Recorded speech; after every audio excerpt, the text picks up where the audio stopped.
Welcome to the Chinese Lore Podcast, where I retell classic Chinese stories in English. This is episode 41 of Investiture of the Gods.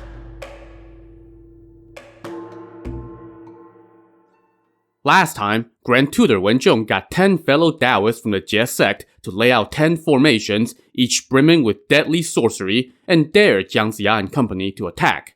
The Zhou forces, backed by their own Daoist helpers from the Chan sect, were able to break the first formation, Heavenly Destruction. Even though they lost a red-shirt Daoist in the process, they managed to kill Qin Yuan, one of the 10 Jie Daoists, so they more than came out ahead in that trade. As we rejoined the action, another of Grand Tutor Wen's Daoist friends, Zhao Jiang, was facing off against Poison Dragon, a young Daoist from the Chan sect. They traded a few blows with swords, and then Zhao Jiang turned and fled into his Heavenly Fury formation. Poison Dragon gave chase and followed him into the formation, but as soon as he did that, Zhao Jiang went to his terrace and started waving his magic pennant. Strange clouds immediately gathered, and Poison Dragon found himself assailed by thunder from above and fire from below. There was nowhere to hide, and within seconds, Poison Dragon had been reduced to dust.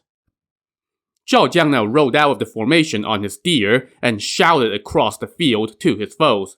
My Daoist friends from the Chan sect, send someone else who actually has some powers to attack my formation. Don't send those with meager abilities, they would just be throwing their lives away. So, who wants to be next?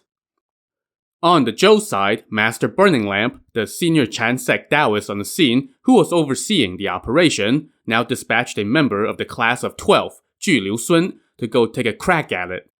Ju Liu Sun went out and said, Zhao Jiang, you are wicked. How can you devise such a vicious trap to go against heaven's will? Never mind your skills, you might not be able to dodge the calamity hanging over your head. Zhao Jiang became furious and raised his sword and made straight for Ju Liu Sun, who countered with his own sword. After a few exchanges, Zhao Jiang once again fell back into his formation.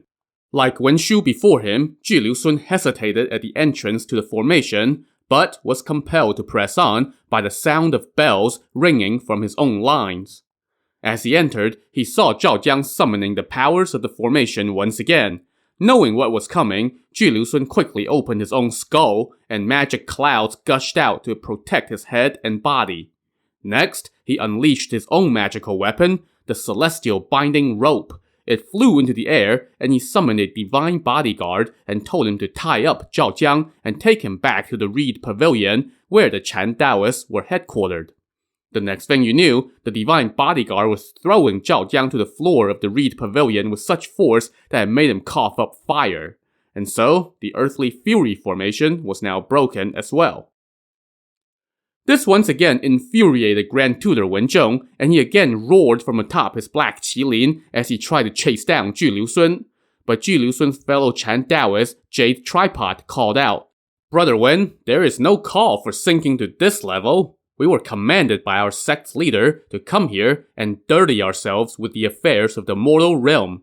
We came to break your 10 formations. We have only broken 2 of them so far. There are still 8 more. We had agreed to test our magic against each other, not our brawn, so there's no need to get all worked up. That is not the act of an enlightened Daoist. That reproach left Wenzhong speechless, and Burning Lamp now told him, You should go on back for now. So Wenzhong retreated back into his camp and invited his 8 remaining Daoist friends to discuss what to do. 2 of our formations have been broken, and 2 of our friends have been lost, Wenzhong said to them. I can't bear it. One of his Daoist friends, Dong Quan, said, It's all preordained. At this point, it's not like we can just pack it up. Just watch my Roaring Typhoon formation secure our success. Meanwhile, on the Zhou side, Ju Liu Sun brought his prisoner, Zhao Jiang, to see Master Burning Lamp back at the Reed Pavilion.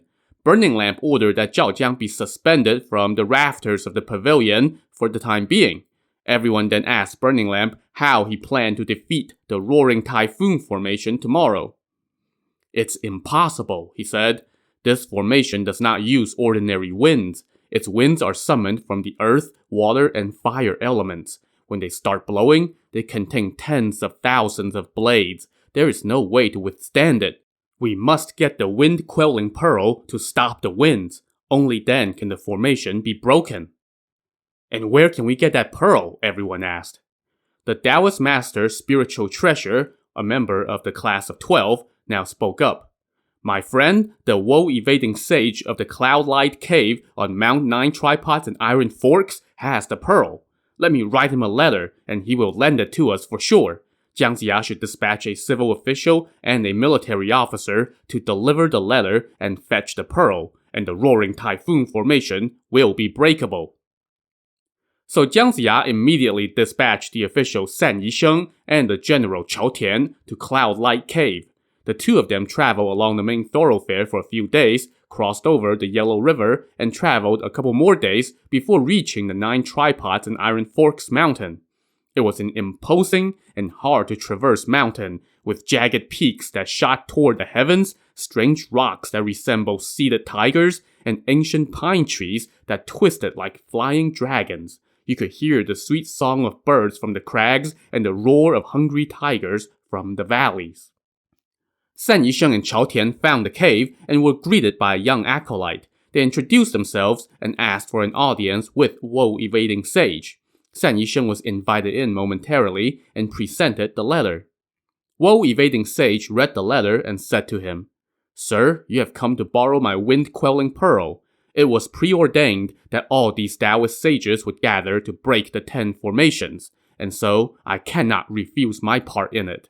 Besides, I owe it to my Daoist brother's spiritual treasure. But just be careful on the way, don't lose it.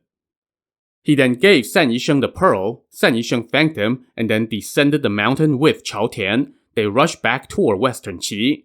But when they reached the Yellow River, they traveled its shores for 2 days without seeing any boats to take them across. There were boats here when we came this way a couple days ago. Where did they all go? San Yisheng lamented to Chao Tian. As they spoke, they saw another traveler up ahead, and Chao Tian asked him why all the boats had disappeared. He told them, Sirs, you haven't heard? 2 super strong villains appeared in the last couple days and chased away all the ferrymen. They alone manage a ferry crossing about a mile from here. Anyone who wants to cross has to pay them extra to use their ferry. Nobody dares to argue with them, and so they can charge whatever they want. How strange that such things should happen in a matter of days, San Yisheng said when he heard this account. He and Chao Tian now rode toward the ferry crossing. There, they indeed saw 2 stout men. They didn't even bother with rowing a boat. Instead, they just used ropes to pull wooden rafts across the river. San Yisheng was taken aback and said, They are indeed strong, and fast too. He now rode forward with Chao Tian to ask to cross. When they got closer, Chao Tian suddenly went, Hey, I know those guys. They are, or were, friends from work. General Fang, he called out to the 2 men. Oh, Brother Chao, it's you, one of the 2 men replied. Where are you coming from? Where are you going? So as it turns out, these 2 ferry monopolists were none other than Fang Bi and Fang Xiang, brothers who were former captains of the guard at the Shang court. Back in episode 8, when King Zhou was on his queen-torturing, princess-executing rampage, the Fang brothers couldn't bear to see the 2 young princes suffer their father's wrath, so they rebelled and carried the princes out of the capital. Of course, they kind of left the job half done at that point, leaving the princes to their devices and heading their separate ways. And those separate ways have apparently led them to being bullies in the Yellow River ferry trade and today's reunion with Chao Tian, who was their colleague in the Shang court. After they caught up, Chao Tian asked the Fang brothers for a lift, which the brothers promptly provided. Once they got to the other side, Fang Bi, the elder brother, asked Chao Tian what was going on. Chao Tian told them that he and San Yisheng were on their way back with the wind-quelling pearl. Fang Bi said, But San Yisheng is an official of Western Qi. You are an official of the Shang. Why are you traveling with him? King Zhou has lost his way, Chao Tian said. I have joined the martial king. Right now, Grand Tutor Wen is attacking Western Qi and has laid down 10 deadly formations. We went to borrow the wind-quelling pearl to help break the roaring typhoon formation. What good luck it is that we ran into you. Ah, Minister San, what is this pearl? Fang Bi asked. May we steal a glance? Seeing that they and Chao Tian knew each other, San Yisheng quickly took out the pearl and showed it to Fang Bi. But Fang Bi immediately snatched it out of his hand and stashed it into his own shirt pocket, saying, "This will serve as your fare."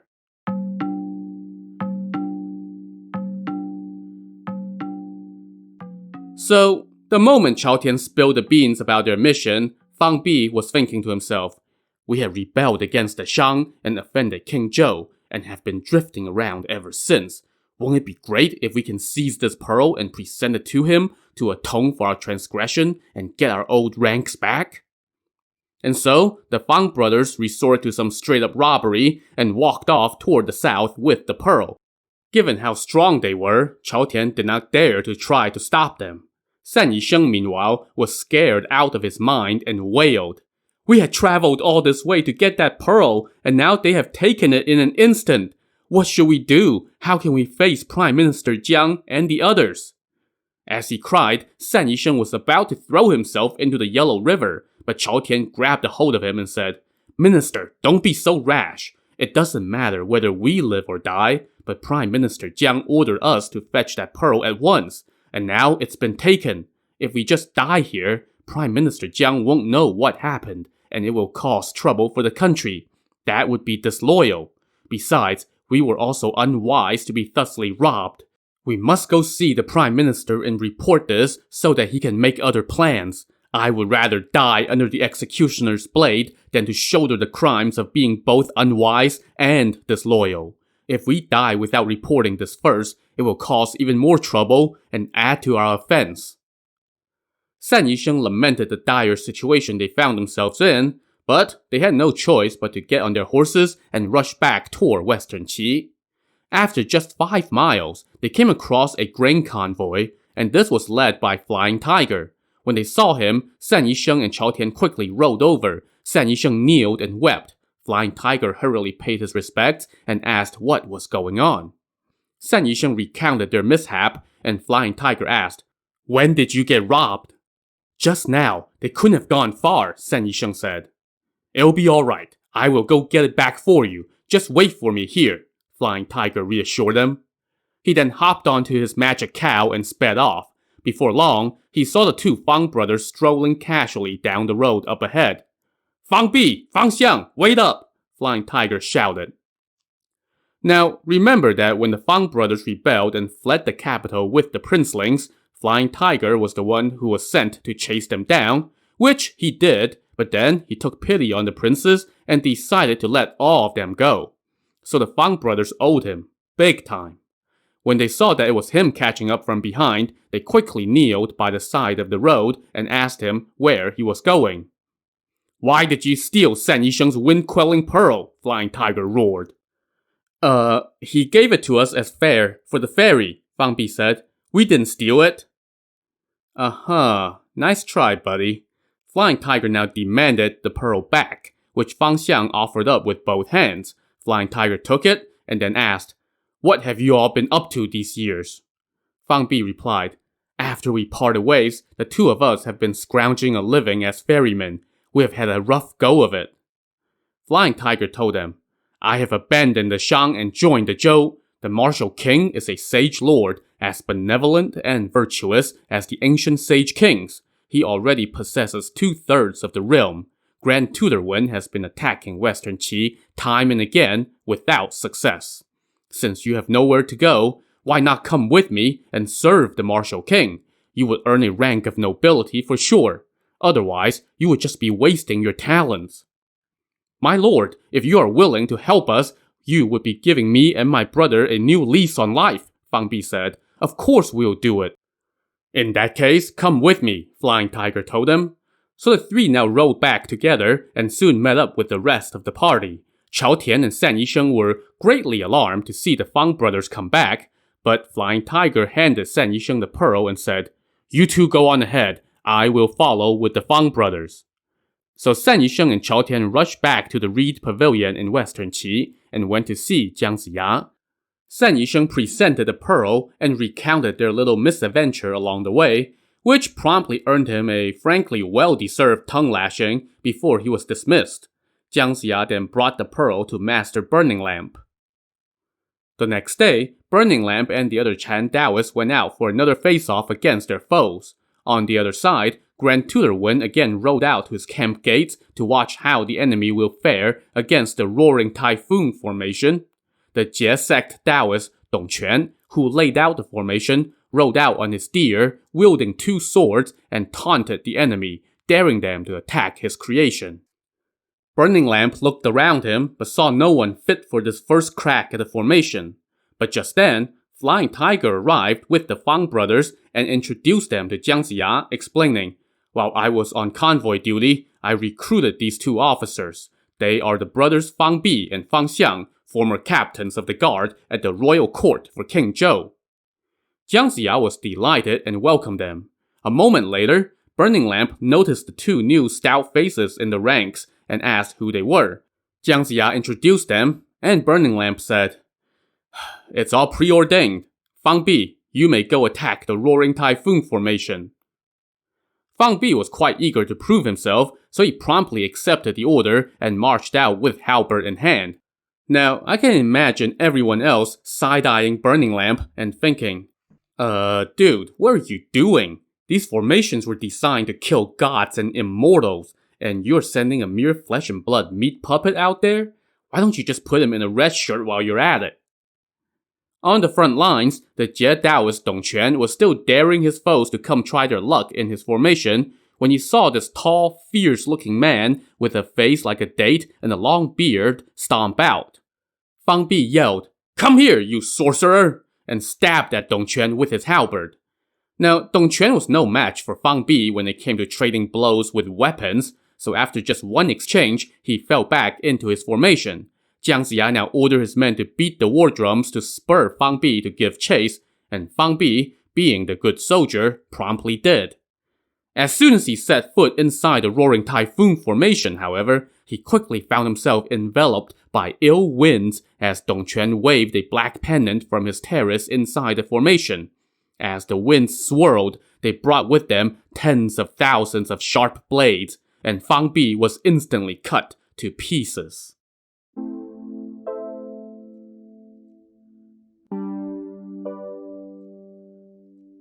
Dong Quan now ordered his soldiers to drag the pieces of Fang Bi out of the formation and to the front line. He then rode out to the front as well and shouted, "Hey, my Daoist friends from the Chan sect! How can you live with yourself, sending a mere mortal to his death like this? If you're indeed Daoist masters, then come test my formation yourselves."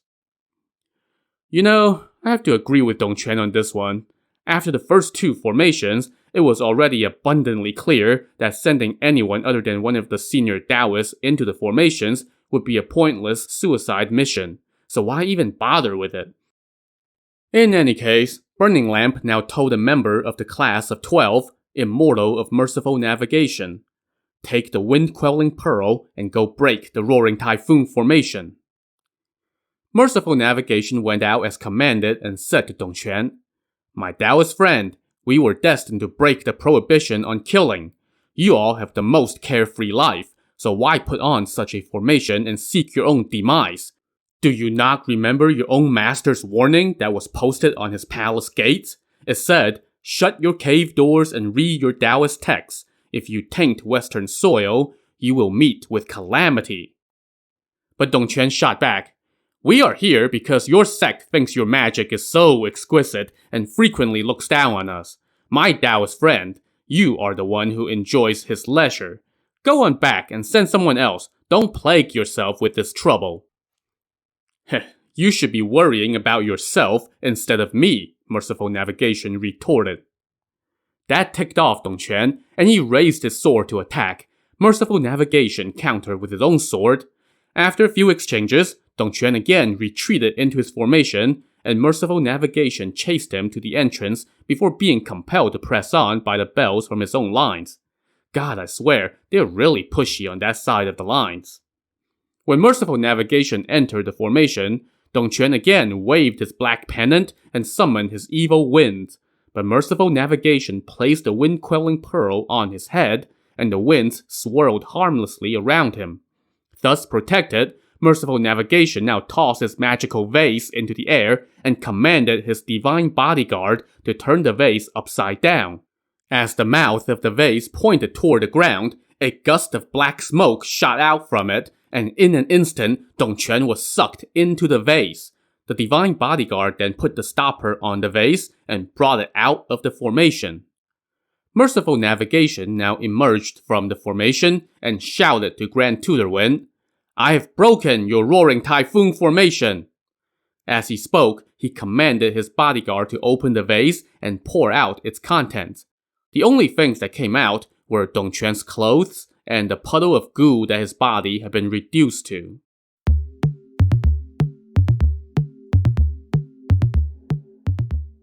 As if determined to make things as repetitive as they possibly could be, Wen Zhong again roared in anger and charged out looking for a fight. But once again, he was rebuked by someone on the other side.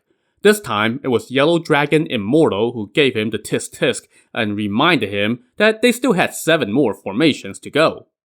Just then, Yuan Jiao, another of the Jie Daoists, shouted from the frigid ice formation, "Grand Tutor, no need to be so eager. Let me handle it." So Wen Zhong restrained himself while Yuan Jiao did his taunting and challenged someone to attack his formation. Master Burning Lamp now said to the junior Daoist, Xue the Vicious Tiger, "You go and break the frigid ice formation." Now, if I were a vicious tiger, this is where I would just call in sick because, by my count, I'm not a member of the illustrious 12 who seem like the only ones powerful enough to have plot armor to survive these formations. But Vicious Tiger promptly strode out with sword in hand. When Yuan Jiao saw that it was a young Padawan, he said, "Young acolyte, you go on back. Tell your master to come." But Vicious Tiger roared angrily, "Since I have come on an order, how can I turn back without your head?" He then raised his sword and attacked. Yuan Jiao was irritated and raised his sword to counter. After a few bouts, Yuan Jiao retreated into his formation, and yeah, you know where this is going. Vicious Tiger followed him in, Yuan Jiao waved a pennant around, and the next thing you know, Vicious Tiger found himself as the very squished cheese in a giant ice sandwich as he was crushed between huge blocks of ice from above and below. Yuan Jiao now went back outside and shouted across the lines, "Hey you from the class of 12, you are all elite Daoists. Which one of you will come attack my formation? Stop sending these hacks to throw away their lives." Again, gotta say I agree with the villain here. As if following a script, Burning Lamp now sent out another member of the class of 12, Immortal Universal Virtue. He and Yuan Jiao exchanged the typical back and forth about, "No, you go home to your idle carefree life," before coming to blows. Yuan Jiao again retreated into his formation, and Immortal Universal Virtue followed him. When the giant ice mountains started coming down from above, however, Immortal Universal Virtue shot out a thread-like beam of white light from his finger, and from this beam, a huge colorful cloud emerged. It had 8 corners, and from each corner hung a golden lamp and strings of pearls. This fancy cloud protected Immortal Universal Virtue, and as its lights shined, the ice began to melt. Within a couple hours, the ice had all melted. Seeing his formation broken, Yuan Jiao tried to flee, but now Immortal Universal Virtue unleashed his magic sword and it sailed through the air and cut down Yuan Jiao.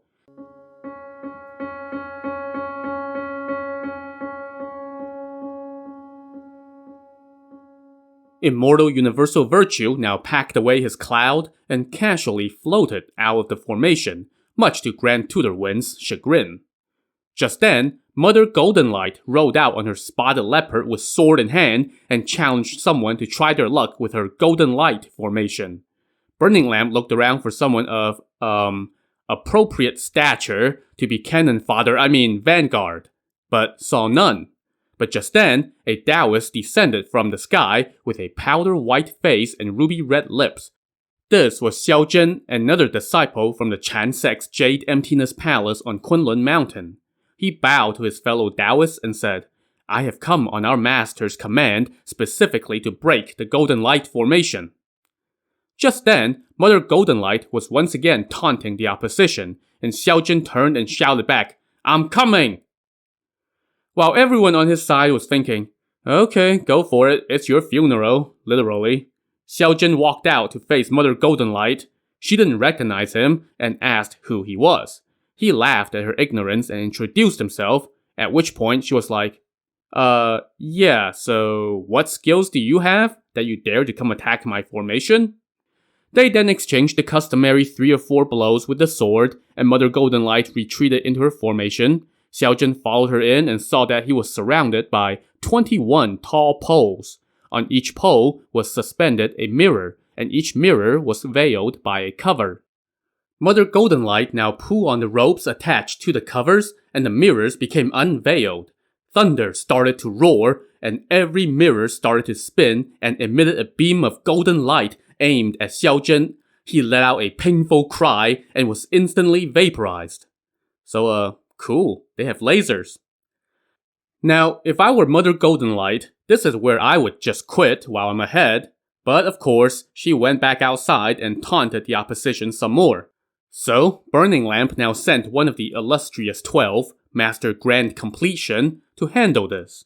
When she saw him, Mother Goldenlight shouted, "Grand Completion, you dare to attack my formation?" "What's so hard about it? It's like a game for me," he shot back. That infuriated Mother Goldenlight, and they went at each other. To see how this will turn out, well, actually, you pretty much know how this will turn out. But tune in anyway to the next episode of the Chinese Lore Podcast. Thanks for listening.